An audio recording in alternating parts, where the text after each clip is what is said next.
Well, I'm Meredith Lipson, and I played Helen Keller in The Miracle Worker, and we're on barryz. I'm Lily Makatansky. I play Helen Keller in The Miracle Worker, and I'm with barryz, who's a miracle worker too. My name is Annika Boris, and I'm in The Miracle Worker at the Mill Playhouse, and you're watching barryz, who is also a miracle worker. Hi, it's barryz from the barryz Show, celebrating opening night of The Miracle Worker with the new artistic director, Mark Hoebee, who I told would be artistic director, right? You called it, absolutely. And why The Miracle Worker? Because it's a great piece of theater. I mean, it's really a wonderful show. You got to come see it. And it's about what? It's about Helen Keller and her teacher, Annie Sullivan. So if you want to get a good view of what life is all about, especially if you don't have your sight or your hearing, then come to the Paper Mill and see this classic. We'll be right back after these messages. You know, the world can be a cruel place when you're a straight guy with good taste and a great eye for color. I'm not an unreasonable man to live with, but if she's going to put the pillowcases on the bed with the openings facing in, what are we, animals? Huh? A sensitive man in private is enticing. Sensitive man in public is embarrassing. We are the men who say, don't call my house during Monday Night Football, because that's when I vacuum. And you know, my family wasn't exactly helpful. 3 kids, one of each. I had hoped that both of my sons would be boys. Because he is half Italian and he is half German, so every one of his ancestors lost World War II. Don't miss the award-winning hit Straight Up with a Twist at the Players Theatre, 115 McDougal Street in the heart of Greenwich Village. Tickets available through Telecharge.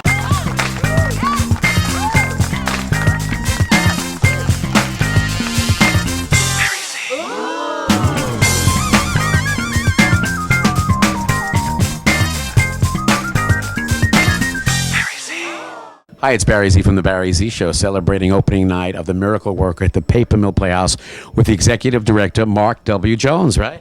That's right. Tell me about your position and how you got involved with Paper Mill, and what is your vision? Well, I got involved really about 10 years ago when I was sitting on a funding panel for the New Jersey State Council on the Arts, and Paper Mill was a controversial grantee.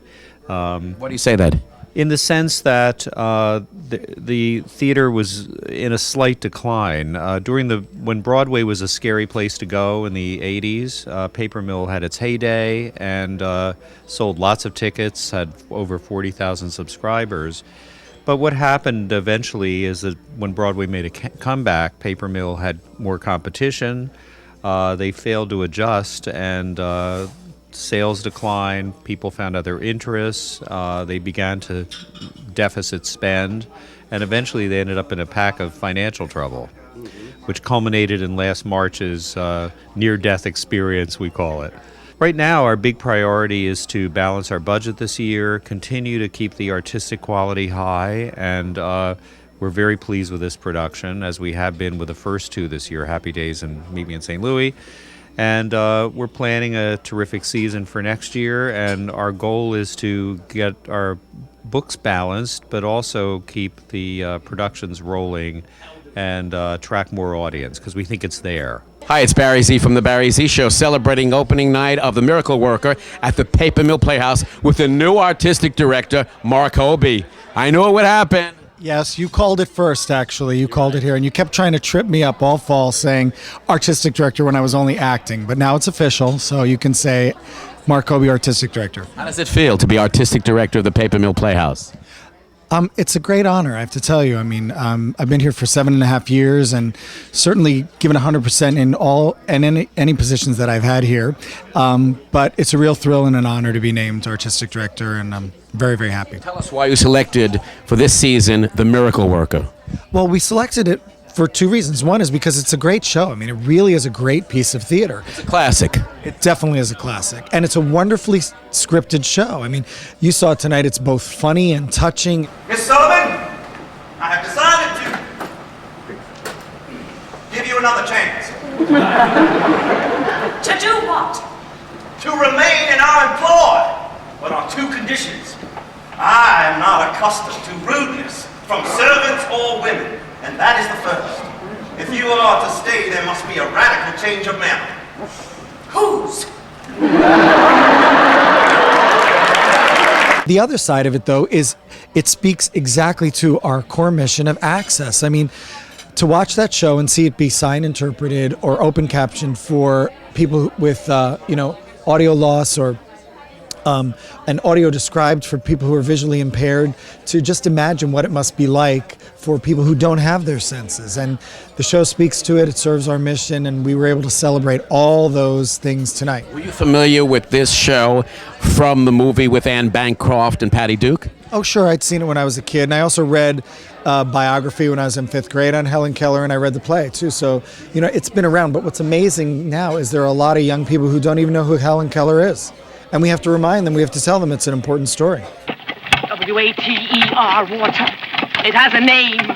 W-A-T.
Hi, it's Barry Z from The Barry Z Show, celebrating opening night of The Miracle Worker with Lily and Meredith. Now, who's who?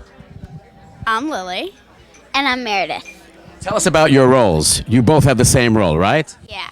Our role as Helen Keller is very challenging because you can't talk or hear or see, so you have to pretend like you can't do anything, really. So. How do you manage to prepare for a role like this?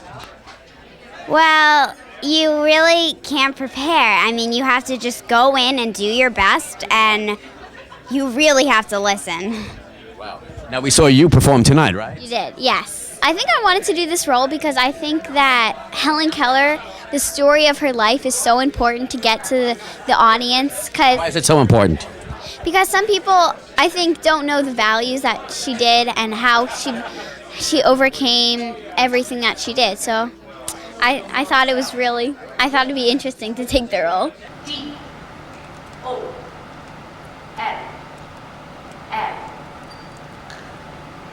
Dog. You spell pretty well.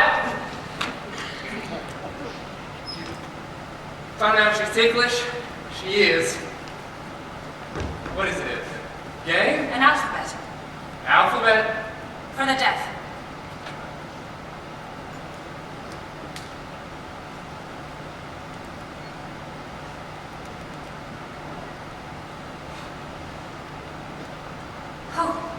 How right she is! You think she knows what she's doing? She imitates everything. She's a monkey. Does it make you feel lucky to have eyesight and hearing? Yes, it makes me feel extremely lucky, especially when, I see a blind person. I feel so bad, and I used to just think, oh, whatever, and now I'm like, well, it really means a lot that they can't see or hear, or both, so. Hi, it's Barry Z from The Barry Z Show, celebrating opening night of The Miracle Worker at the Mill Playhouse with Will Fowler, right? That's right, thank you. Will Fowler. That's right, that's correct. Thanks. Any relation to any other Fowler? I have no idea who the other Fowler is, so possibly. I think he just went into the ambulance right now. Oh, well, then I hope he's okay. Tell me about your role in The Miracle Worker. I play Helen Keller's half-brother, and he stands up for Annie Sullivan, who's teaching her. So he makes a stand against his father. And Let her speak you like that, Arthur? A creature who works for you? No, I don't. let her go! What? I said, let her go! She's right! She's right, Kate's right, I'm right, and you're wrong! If you drive her away from here, it'll be over my dead chair! Has it never occurred to you that on one occasion you might me what the story of the miracle worker is all about. Well, the story of the miracle worker is all about Helen Keller, but Helen Keller is always is kind of she became kind of like a Lindsay Lohan of the day, except for, if you can imagine, a deaf-blind Lindsay Lohan. She was kind of interviewed by all these papers and she spoke with a bunch of presidents and things like that. And so I think this play kind of it represents, her initial breakthrough, and it's dramatized in a way that I think lends the audience to believe that what happened later in her life was actually was a miracle, that she could have this breakthrough and have language. So I think that's what it's kind of all about. Hi, it's barryz from the barryz Show, celebrating opening night of The Miracle Worker at the Mill Playhouse with Anne Sullivan, Annika Boris. Annika Boris. Did I say Annika or is it Annika? Annika. Annika, beautiful name. Does it have a meaning? Little Anne. It's Scandinavian. Wow, it's beautiful, and so are you. And tell me about your great role in this. You play Anne Sullivan. Yes, I do. She's a very strong woman. I believe a feminist before the time of feminism. Grew up with a lot of things working against her. She lost her mother very early. Her father became an alcoholic. He gave her to her aunt and uncle, who decided that she and her brother were handicapped and should be shipped off to an asylum. So they kept their other sister, who was not impaired in any way. They then grew up in an asylum together with prostitutes, insane people, lobotomied brains and such. Now, what I learned from this story is that Anne Sullivan was blind too, right? She, yes, she wasn't blind from childhood, but she had some problems with her eyes. It came to the point where she was almost completely blind, and by going through the Perkins Institute, they allowed her to have operations on her eyes. She needed to have operations every couple of years or months if they didn't go well. So she had 9 operations on her eyes. So during the time that she was working with Helen, when the play is set, her eyes are getting worse throughout the time that she's with Helen. This role is physically demanding. You get beaten up practically on stage, don't you? Well, sure, possibly. I beat her a little bit, and she beats me a little bit. It's I guess it's the most stage combat I've done in one go. That's 12 minutes of our dining room table. It's a lot of fun. Why is it called The Miracle Worker? And why are you the miracle worker? Mark Twain gave the name The Miracle Worker to Annie Sullivan because of the miracle that she worked on Helen.